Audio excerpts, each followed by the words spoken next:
What is up, everybody? My name is Nick, joined once again by my co-host Matt, and once again by McBets. Thank you again for joining us. Another wonderful game on the slate. This one's only minus 10. Only minus 10, guys. Ravens at the Bengals. Bengals are 10, obviously a 10-point favorite. The over-under set at 40.5. Should be a wonderful game. They literally just played, and obviously they're divisional rivals as well. So, yeah, it is what it is. Nonetheless, we're here to talk about it. McBets, what are your thoughts on this game? It's another promising division AFC matchup we just lost out on. Oh, yeah, no, honestly. It's just, is Lamar hurt? Is he leaving? That's almost the Lamar situation is almost bigger than the game because it's the Bengals, obviously. Bengals are going to take care of business. It's just how much will they win by? And it's a shame. The Ravens, without Lamar, there's not much there. It's just, and the Bengals with their offense, Burrow seems to be rolling. He is on fire. The offense is starting to click. Kind of how they went into the playoffs last year. They caught fire and they beat a bunch of good teams. Now they're the good team. It's a shame because this would have been a really, really good game. And the total, I mean, the Bengals might win 30-7 and it goes under. It's just like you don't even know where to start. Bengals money line is crazy. You'd have to put it with something or tease it down and pick an old spread or something like that as far as gambling goes. Maybe you find one of those money line total kind of parlays they offer you and see where the value lies in that and give you something to root for, or chalk it up, stay away. Ravens going to win. We'll see you next weekend kind of thing. Kind of is what it is. Yeah, I mean, I think looking at the game, I want to just tease it, to be honest, but I don't even want to do that at the same time. Just it looks disgusting. But Matt, it could get ugly. It could be like national championship ugly. Yeah, it could. And that's why I stayed away from that total. So, nonetheless, Matt, what are your thoughts on the game? It can't be much different. Is it though? I think the Ravens You're an idiot. can make some damage. I'm just saying, you have a divisional game and they don't have Lamar Jackson, but they do have John Harbaugh. And I trust John Harbaugh a lot. I know Huntley is nowhere near the backup quarterback Teddy Bridgewater is that we said in previous videos, but their defense has been fantastic.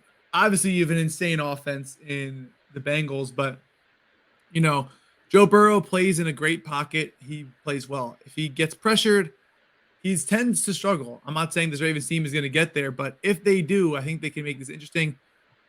This is one more where I think the teams as a whole are more of on the same level. Obviously, quarterback discrepancy on both sides. Obviously, clear advantage Bengals. But I think there's two. If you look at DVOA stats on defense, weighted DVOA. So this is weighting stats. The more recent games matter, which is more recent games Lamar has been out. Baltimore is 5th overall in weighted DVOA defense. The Bengals are also 11th, which is pretty good, but 5th overall is nothing to sneeze at. I like the under at 40.5. I think it's going to be one of those just tough, gritty divisional games. I'm not saying the Ravens are going to win, but since I like the under, I think they can cover a 9.5. I really do. Maybe like we were talking about with the teaser before, maybe do Dolphins teaser, Ravens teaser, just because there's so many points, but I like the under 40.5. Can the Bengals win this game 24-7? Sure. But I think at the same time, it could be close, like a 21-14, 21-17. I think the Bengals still do win this game, but I wouldn't be surprised if the Ravens hung around as long as they could. I mean, look at Tyler Huntley. He's played 5 games. He's won 3 of them. Did he play good teams? Not really, but he played good defenses. He played the Broncos. He played the Steelers twice. He played the Browns. Then he beat the Falcons. The Falcons will just disregard or whatever. But playing the Broncos and Steelers twice is 2 very tough defenses. I mean, again, going back to my undertake, they won 16-14, 10-9, very close games, 17-9. They lost 16-13 and they lost 13-3.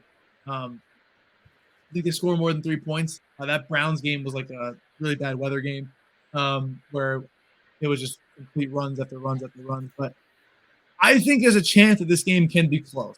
I do think the Bengals win, but I think that maybe they can sneak around for a little bit. That's just me saying John Harbaugh and the Ravens defense as a whole tries to keep them in there. I can easily bite my words. You know what? Every single person is going to say the Bengals are going to roll. Yeah. For one time. Yeah. One time. But I mean, if the Bengals score 2 touchdowns, it's pretty much done. It's pretty much done. Yeah, it's pretty much done. And there's a couple things that we're going to go over, Matt, right now. We're going to go over right now. The defense is their only chance because the Ravens haven't scored over 20 points since Lamar Jackson's been out. They have not scored over 20 points. Their defense has obviously stepped up. Roquan Smith is a huge part of that. Obviously, the midseason trade, he just signed that huge extension representing himself, getting that $100 million. Good for him, by the way. Go Dogs. But I mean, that's their only chance. Is all they need to do is gain 10 yards of offense, have Justin Tucker kick 8 70-yarders. Yeah. Take his over front. Take over. What's his line? 6.5? Oh, I'm thinking it's over 1.5 field goals all day long, brother. Yeah, what is that, though? That's probably like minus 150. Yeah. I got to look right now. I'm But just saying. You also get into a situation with, I hate those kicker props for the end of the game if they're really down because it's like a situation where they're not going to kick it. That's when I'm like, fuck. I know it's over already. But defensively, that's the only way they're going to keep competitive in this game. Like I said, the offense just hasn't been there. It's not Lamar Jackson. They built that offense around Lamar Jackson, and he's kind of propped everything up. Obviously, with him gone, you know, the cracks are showing. It's going to crumble. It's going to absolutely crumble. Do I think they should pay him? Yes. Yeah. I mean, but it depends on how much. Like, yeah. So, if Kyler Murray can get that deal, Lamar Jackson should be able to get. Yeah. I mean, who said? But yeah, just because one team makes a giant mistake doesn't mean another should. I don't think paying Lamar that is a giant mistake. Yeah, no, I don't think so either. But I'm just, you have to take the shot. If he gets hurt, he gets hurt. But you got to take the shot. You got to. Yeah, you could end up with like Dak or someone. Oh, but yeah, that's a whole different story, guys. As always, let us know what you think in the comments below. Roast me. What? I said roast me. Please roast Matt. Please roast Matt. That's always a good idea. Like and subscribe, and we'll see you next video. Deuces.